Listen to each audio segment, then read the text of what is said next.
Doctor Harshvardhan साहब का तीन बड़ी अहम एरिया हैं। एक तो दिल्ली असेंबली में 1993 से 2013 तक मुसलसल आप जो हैं यहाँ के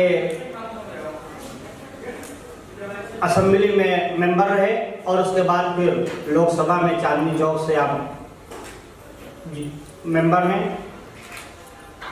आपका वतन दिल्ली है, तालीमी सिलसिला आपका दिल्ली से लेकर कानपुर तक फैला हुआ है।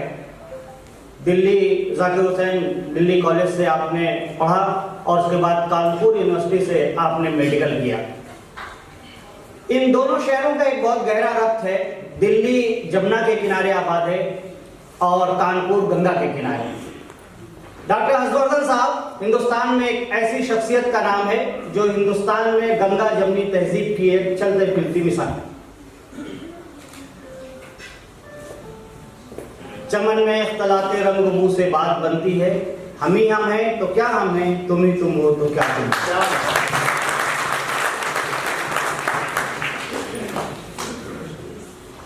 इसके अलावा हालांकि अवार्ड्स आपकी शख्सियत के लिए कोई अहमियत नहीं रखते हैं, आपकी शख्सियत अवार्ड से काफी आगे है, लेकिन उसके बावजूद नेशनल और इंटरनेशनल कई बहुत ही अहम अवार्ड से आपको नवाजा गया है। WHO से,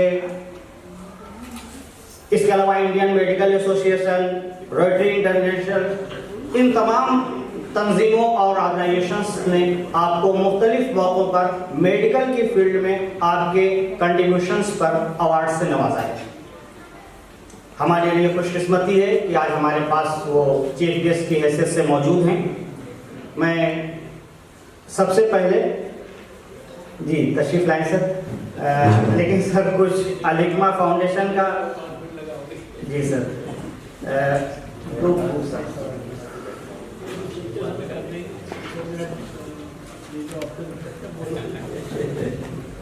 मैं थोड़ा क्षमा चाहता हूँ कि ये राजनीतिक क्षेत्र की एक प्रकार की मजबूरी रहती है कि बैठते हैं आप एक जगह पे, अगली चीज़ के लिए इतना प्रेशर रहता है माइंड पे टाइम का।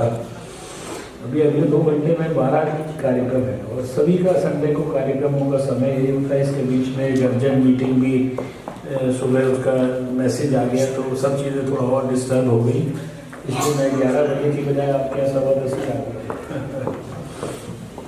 एनीवे बहुत शुक्रिया आपका सबका और बधाई है आपको। इतने सारे लोग ठंड में संडे के दिन अपना घर सारे काम वाम छोड़कर और इतनी बड़ी संख्या में नौजवान हैं, हमारी माताएं बहनें सब लोग आए हैं, बुजुर्ग लोग भी यहाँ बहुत सारे दिख रहे हैं।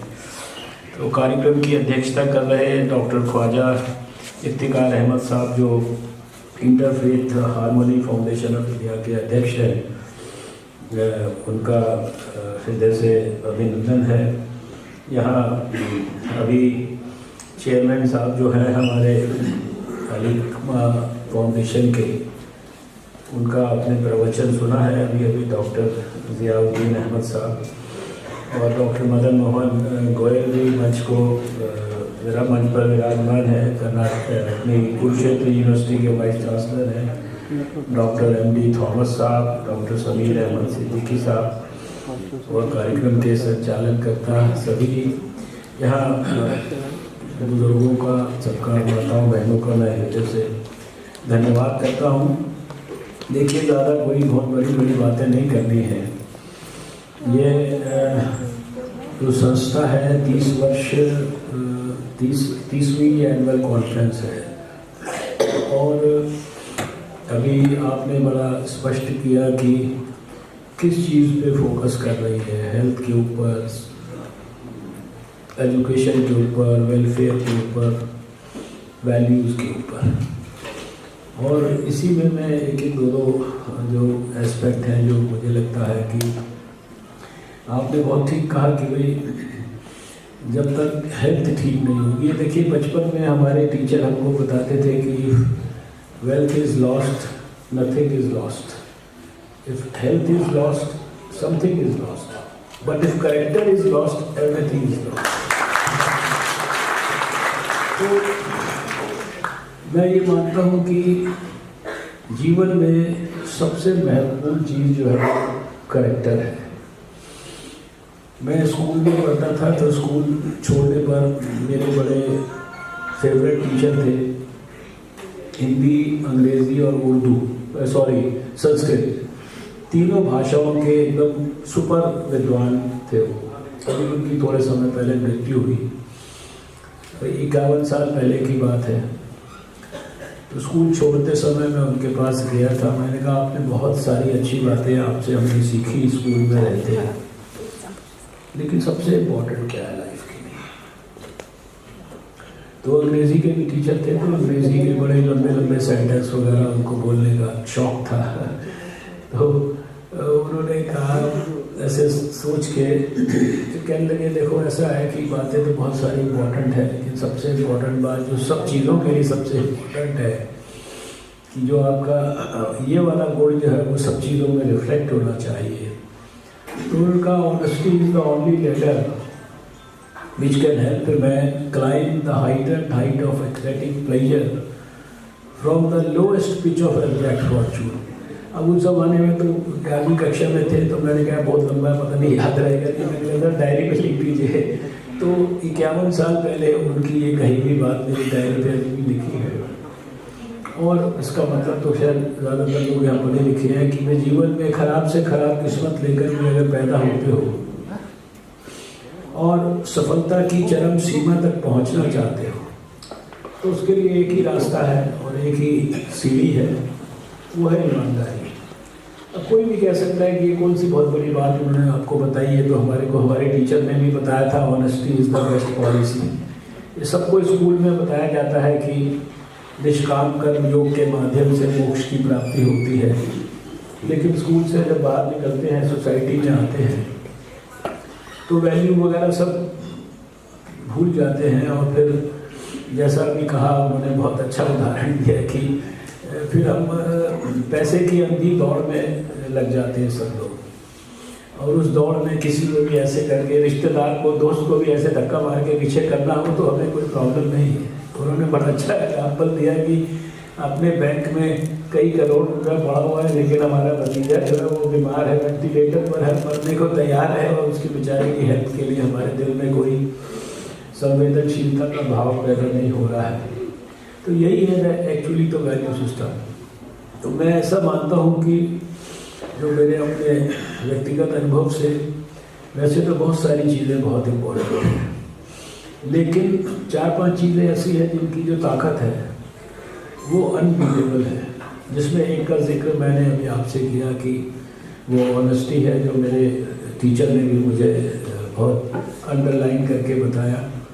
और 51 साल पहले जब उन्होंने मुझे बताया था, उसके 51 साल बीतने के बाद मैं बड़े विश्वास के साथ ये कह सकता हूँ कि ये शाश्वत सत्य है, ये इटर्नल ट्रूथ है।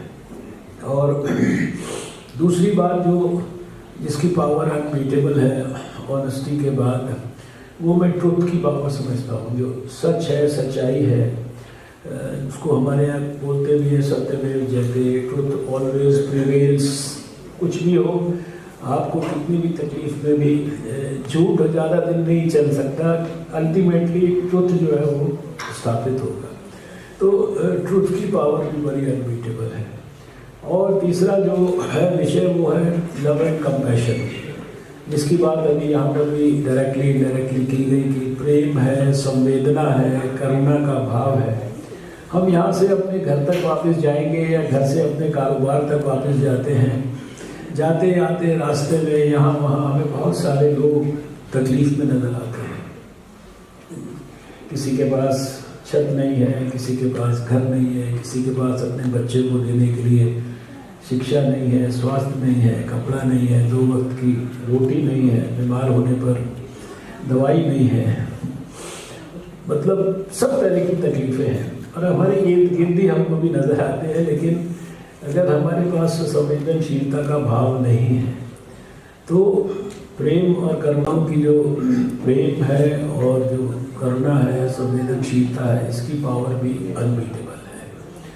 और चौथी बात जो यहाँ प्रेरणा भी दी गई, और मैं एक बार जब दिल्ली का शिक्षा मंत्री था तो यहाँ के 125 के करीब टीचर्स और टॉप प्रिंसिपल्स और एजुकेशन के लोगों को लेके मैं 3 दिन की ब्रेन स्टॉर्मिंग के लिए कुरुक्षेत्र में गीता स्कूल में गया था, क्योंकि यहाँ कुरुक्षेत्र के वाइस चांसलर बैठे तो मुझे याद आ गया। तो 3 दिन में हम लोग बड़ा ब्रेन स्टॉर्मिंग किया कि शिक्षा के अंदर कैसे हम वैल्यूज़ और इन सबको, तो वहाँ गीता स्कूल के बच्चे एक गीत गाते थे जिसकी 2 लाइनें होती कि विदेश हमें देता है सब कुछ, हम भी तो कुछ देना सीखें। जो अभी जिक्र किया गया रिस्पॉन्सिबिलिटीज़ का और हमारे जो राइट्स के बारे में रिमाइंड कराया आपको अपने ज़ियाउद्दीन अहमद साहब ने। तो चौथी जो पावर है वो मैं समझता हूँ कि जो हमारे यहाँ गीता में भी भगवान श्री कृष्ण ने कहा है कि भाई कर्म की सात्विकता जो है वो बहुत इम्पोर्टेंट है। कर्म करते जाइए, अच्छा कर्म करते जाइए, फल की परवाह ना करिए। और अच्छा कर्म अगर किया है, सात्विकता से किया है, तो उसका रिजल्ट ज़रूर मिलेगा। और वो पावर जो है, उसकी ताकत जो है वो भी अनबीटेबल है, उसको कोई मैच नहीं कर सकता, उसको कोई बीट नहीं कर सकता। और सबसे बड़ी चीज़ जो है वो 5वीं जो मैं समझता हूँ कि इम्पोर्टेंट है, वो भगवान। अब उसका भगवान का नाम कोई रख लो आप, उसको अल्लाह कह लो, उसको आप भगवान राम कह लो, उसको आप देखिए। मैं ऐसा मानता हूँ कि ये जो लोग हैं, कभी आपने सबने सोचा होगा कि नहीं कि भगवान कोई अलग से कोई एंटिटी नहीं है। जिनके नाम के आगे भगवान लगा है वो आप हमारी तरह ही पैदा हुए थे इस दुनिया के अंदर, लेकिन उनको आप 1000 साल बाद, 2000 साल बाद, 5 साल बाद, अभी मैं एक कार्यक्रम में जा रहा हूँ, भगवान महावीर का है कार्यक्रम, तो नाम के आगे भगवान लगा हुआ है, भगवान श्री राम के नाम के आगे अल्लाह लग गया है, मोहम्मद साहब के नाम के आगे। तो ये सब हमारी आपकी तरह पैदा हुए थे, लेकिन इनके कर्मों में इतनी सात्विकता थी, इंसानियत थी कि 2000-5000 साल बाद हम उनको भगवान की तरह याद कर रहे हैं। दे वर नॉट डिफरेंट, कोई उनकी कोई अलग से कोई ढलने का कोई तरीका नहीं था। उनके पास भी आप ही की हमारी तरह शक्ल सूरत थी, हमारी आपकी तरह डीएनए था, हमारी आपकी तरह सब कुछ उनका वैसा ही था। तो ये एक प्रकार से सबके लिए समझने की बात है कि भाई भगवान यानी अच्छा कर्म, और उसके अंदर से जो है उसकी पावर जो है वो भी एक प्रकार से अनबीटेबल है। तो जो आप एजुकेशन की बात करते हैं, मैं समझता हूँ कि एजुकेशन जो है ये एक प्रकार से जो मैं, क्योंकि दिल्ली में 3 साल एजुकेशन मिनिस्टर किया, 8 साल मिनिस्टर रहा, तो एजुकेशन को मैं मानता हूँ ये ईश्वरीय कार्य है। इसको घर में माँ करे तो भी ठीक है, टीचर करे तो भी ठीक है, यूनिवर्सिटी का टीचर करे तो भी ठीक है, और ये अलिकमा फाउंडेशन के कार्यकर्ता करें तो भी ठीक है। ये सबसे इम्पोर्टेंट है। और इसमें भी जो सबसे इम्पोर्टेंट बात है कि भाई किताब पढ़ा के जो है, कोर्स करा के डिग्री दिला दी, वो इतना इम्पोर्टेंट नहीं है। आदमी के अंदर जो है उसको क्या हम एक अच्छा इंसान बना पा रहे हैं कि नहीं बना पा रहे हैं, इंसानियत का जज्बा उसके अंदर ठीक प्रकार से विकसित कर पा रहे हैं कि नहीं कर पा रहे, कोई हुनर उसके अंदर पैदा कर पा रहे हैं कि नहीं कर पा रहे। मेरी माँ कहती थी कि भाई हिंदुस्तान में तुम पैदा हो गए इंसान की तरह, ये तो तुम्हारे लिए प्रिविलेज है, लेकिन तुम वास्तव में अच्छे इंसान बन पाओ, ये तुम्हारे लिए चैलेंज है, चुनौती है। और ज़िंदगी जो है इंसान के रूप में पैदा होकर बेहतर इंसान बनने की प्रक्रिया का ही दूसरा नाम है। इस प्रक्रिया को जो लोग ठीक से कर लेते हैं वो सफल हो जाते हैं जीवन में, जो नहीं कर पाते उनको मरते समय कुछ न कुछ रिग्रेट तो जरूर रहता होगा। मैं समझता हूँ कि यार हमने हमारी ज़िंदगी के अंदर कुछ ऐसा नहीं किया जिसके कारण मुझे कम से कम इंटरनली अपने आप पर गर्व महसूस करें। तो एक बेहतर इंसान हम कैसे बना सकते हैं, और उसकी जो शुरुआत है मैं ये समझता हूँ कि हम सबको ही कर सकते हैं। हम सब, बच्चा पैदा होता है तो उसको कौन बताता है कि तेरा ये धर्म है, तेरी ये जात है, तू छोटी जाति का है, तू बड़ी जाति का है, तू हिंदू है, तू मुसलमान है, तू क्रिश्चियन है, तेरे को यहाँ जाना है, तेरे को वहाँ जाना है। हम ही लोग तो बताते हैं ना, हम ही लोग कौन कौन सी क्लासेस में उसको डिवाइड करते हैं। अगर हमारे फंडामेंटल क्लियर हो और हमारा सब कुछ ह्यूमैनिटी के प्लेन पे ठीक से चलता है तो हम उसी प्रकार से उसकी शिक्षा दीक्षा करेंगे और उसी प्रकार से फिर जिस सोसाइटी को बनाने की हम बात कर रहे हैं कि भाई ये सारे पीस के लिए भी हमारा एक कार्यक्रम है इसके अंदर, तो ये जो आपस में सद्भावना है, जो शांति है, प्रेम है, ये सारा जो एक आइडियल सोसाइटी है वो उसी के माध्यम से बन पाएगी। जहाँ तक हेल्थ की बात है तो अभी हेल्थ के बारे में यहाँ बहुत बड़ा शायद प्रेजेंटेशन भी होने वाला है, इसलिए ज़्यादा उसके ऊपर, क्योंकि ये विषय तो ऐसा है, इसको शुरू कर दिया तो उसमें पता नहीं कितनी घंटों तक डूब सकते हैं हम। लेकिन मैं इतना ज़रूर आपको कहना चाहूँगा कि आज की तारीख में जो हेल्थ के अंदर जो नई साइंस है, और ये विशेष रूप से जो लोग यहाँ बुजुर्ग लोग बैठे हैं, 70 साल के हो गए, 80 साल के हो गए हैं, ये लोग सोचते हैं कि हम तो बस हमारा हो गया, काम पूरा हो गया, 80 हो गया, अब तो गिनती उल्टी गिनती शुरू हो गई। अब आज की जो नई रिसर्च है इसमें एजिंग को बीमारी मानते हैं। जैसे बुढ़ापा जो है ये एजिंग ये नहीं है कि ये नेचुरल हर आदमी को होके और हर आदमी को मरना जरूरी है समय से आने पे। और हम आजकल 80-90 के बाद समय मान लेते हैं आ गया हमारा, बस अब गिनती शुरू है। ये जो हमारी एज है जिसको हम कहते हैं 80, ये सिर्फ हमारी क्रोनोलॉजिकल एज है। जो हमारी असली एज है वो बायोलॉजिकल एज है, और मेरी क्रोनोलॉजिकल एज 80 भी हो सकती है, लेकिन बायोलॉजिकल एज 30 भी हो सकती है। और मेरी जो क्रोनोलॉजिकल एज 30-40 होकर जो बायोलॉजिकल एज है वो 60-70 भी हो सकती है। इसलिए और एजिंग जो है दूसरी बीमारियों की तरह क्योर भी की जा सकती है, स्टॉप भी की जा सकती है, उसको रिवर्स भी किया जा सकता है। जैसे डायबिटीज है उसको आप रोक भी सकते हैं, कंट्रोल में भी ला सकते हैं, उसको रिवर्स भी कर सकते हैं। और आज ये माना जाता है कि जो बच्चा दुनिया में 125 से 150 साल तक जिएगा वो बच्चा दुनिया में पैदा हो चुका है, क्योंकि इस रिसर्च का जिसकी मैंने जिक्र किया उसकी डिटेल में मैं अभी इस समय नहीं जा सकता, यहाँ सब्जेक्ट में ये वो बच्चा जो है उसको उस रिसर्च का बेनिफिट मिलने वाला है। इसलिए 125 साल 150 साल तक जीने वाले जो लोग हैं, बच्चे हैं, वो दुनिया में पैदा हो चुके हैं। तो इसको एजिंग को मतलब हमारे लिए और हेल्थ में जो सबसे इम्पोर्टेंट है कि हम डॉक्टर, बीमारी, अस्पताल ये चक्कर में इनके रहते हैं। लेकिन सच्ची बात आपको बताऊं तो 100 में से 90% हेल्थ जो है वो केवल प्रिवेंशन है, यानी बीमारियों को ना होने के लिए प्रिवेंशन के मेथड और पॉजिटिव हेल्थ एटीट्यूड, उसके माध्यम से हम जो हमारा लाइफस्टाइल है उसके माध्यम से 90% हेल्थ को आप उससे अचीव कर सकते हैं।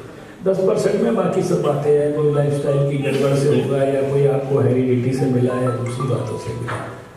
तो हमारे लाइफस्टाइल और इसमें भी अगर मैं उसको भी संक्षिप्त 3 शब्दों में उसको बोलूँ तो मैं ये कहूँगा कि we should all learn to eat less, exercise more, and when I say eat less I would also say we should know when to eat, how much to eat and what to eat। आपको सबको इतना ज्ञान होना चाहिए कि जो मेरे सामने जो कुछ भी आया है, जरूरी नहीं कि कॉन्स्टिट्यूशन क्लब के अंदर हम आए हैं, कार्यक्रम के अंदर जो भी उपलब्ध है ब्रेकफास्ट में वो हमको सब कुछ लेना ही है। हमारी नॉलेज इतनी होनी चाहिए कि जो सामने मेरे पड़ा है ये मेरे स्वास्थ्य के लिए कितना हानिकारक हो सकता है, कितना उपयोगी हो सकता है। तो we have to learn that. तो मुझे लगता है कि कम खाना और एक्सरसाइज ज़्यादा करना और एडिक्वेट स्लीप लेना और फिर हर प्रकार के स्ट्रेस को अपने आप से दूर रखना, तो फिर एजिंग के प्रोसेस को भी आप बीट करने में सफल हो सकते हैं। ये सिर्फ उसका एक प्रकार का क्रक्स है। मुझे लगता है कि आप सब इनके बारे में ऑलरेडी आपका जो संस्था है वो फोकस्ड है, वैल्यूज़ के बारे में आप फोकस्ड हैं, हेल्थ के बारे में आप फोकस्ड हैं, एजुकेशन के बारे में फोकस्ड हैं।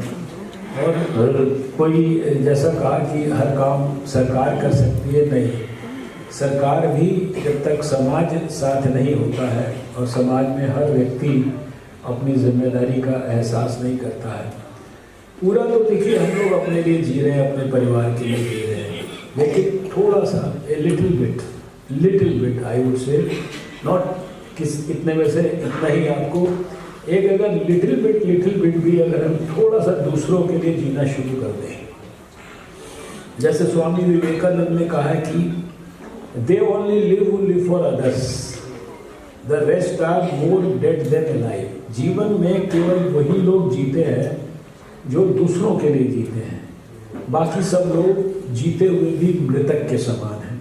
तो थोड़ा अगर आप सोचिए यहाँ 200 लोग बैठे हैं, ये थोड़ा अगर मान लीजिए आज संकल्प यहाँ से लेके जाए, भाई इस फाउंडेशन के 30th एनुअल कन्वेंशन का तो मतलब तो वही है, इसकी सफलता भी इसी बात में है कि अगर थोड़ा यहाँ से संकल्प लेकर यही 200 लोग गए और इन्होंने जाकर जो है थोड़ा दूसरों के लिए भी जीना शुरू किया, तो उससे कितना बड़ा पॉजिटिव कंट्रीब्यूशन होगा। और इसमें सबसे बड़ी बात क्या है कि सरकार जो बहुत बड़े काम करती है, सरकार बड़ी शक्तिशाली होती है, सरकार बड़े प्रोजेक्ट बना सकती है, सैकड़ों हजारों करोड़ रुपए वो स्किल के डेवलपमेंट पे लगा सकती है, एजुकेशन के लिए नई एजुकेशन पॉलिसी बना सकती है, स्कूल खोल सकती है, कॉलेज खोल सकती है, लेकिन वो माना जाता है वो सब सरकार के काम है। लेकिन अगर कोई संस्था या कोई इंडिविजुअल अच्छा काम सोसाइटी में करता है तो उसका मल्टीप्लायर इफेक्ट होता है। कैसे होता है कि उस काम को देखकर बहुत सारे लोगों को अच्छा काम करने की इंस्पिरेशन मिलती है। सरकार कर रही है, सरकार स्किल डेवलपमेंट का इतना बड़ा काम कर रही है, हुनर के विकसित करने का, उसको देख के कोई अलग से इंस्पायर नहीं होता है कि मैं भी यही काम करने में कॉन्ट्रीब्यूट करना शुरू कर दूँ। लेकिन अगर हम सब उस दिशा के अंदर जो है ये सोच के कि भाई if I do a little bit I am sure it is going to inspire somebody else, और अगर हमारे जीवन में 10-20 लोगों को भी हमने इंस्पायर कर दिया अच्छा काम करने के लिए, और फिर हमें अगर अच्छा काम करते हुए देखेंगे तो निश्चित रूप से और कोई इंस्पायर हो या ना हो, हमारे बच्चे लोग ज़रूर इंस्पायर होंगे और वो फिर ये मल्टीप्लायर इफेक्ट जो है करेंगे। तो आज तो इस कार्यक्रम में मैं चाहता तो था बहुत और ज़्यादा समय में लगाऊं, लेकिन आप सबने यहाँ पर शिरकत की है, समय पर आकर शिरकत की है। साहब ने भी मेरी रिक्वेस्ट सुन ली कि मुझे कार्यक्रम के शेड्यूल के हिसाब से मैं चलाई है, मेरे को जो है आप माफ़ीनामा कर दीजिए, 2-4-5 बात मुझे जो शेयर करनी है मैं करूँ। तो आपका बहुत बहुत शुक्रिया है और सबको मैं आप सबकी बेहतर सेहत के लिए भगवान से कामना करता हूँ। और मेरी बात को याद रखिएगा, ये जो नंबर है एज वाला, इसको बस सिर्फ नंबर समझिए, सिर्फ नंबर, वास्तव में ये सिर्फ नंबर है और इससे ज़्यादा कुछ नहीं।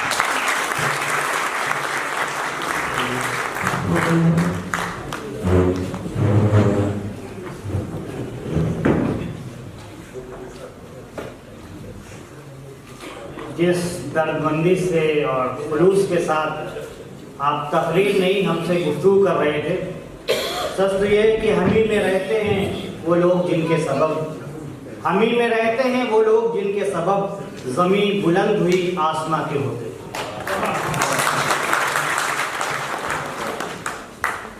मैं डॉक्टर ज़ियाउद्दीन साहब से गुजारिश करता हूँ कि डॉक्टर हर्षवर्धन साहब की खिदमत में मेमेंटो, निशान यादगार और शाल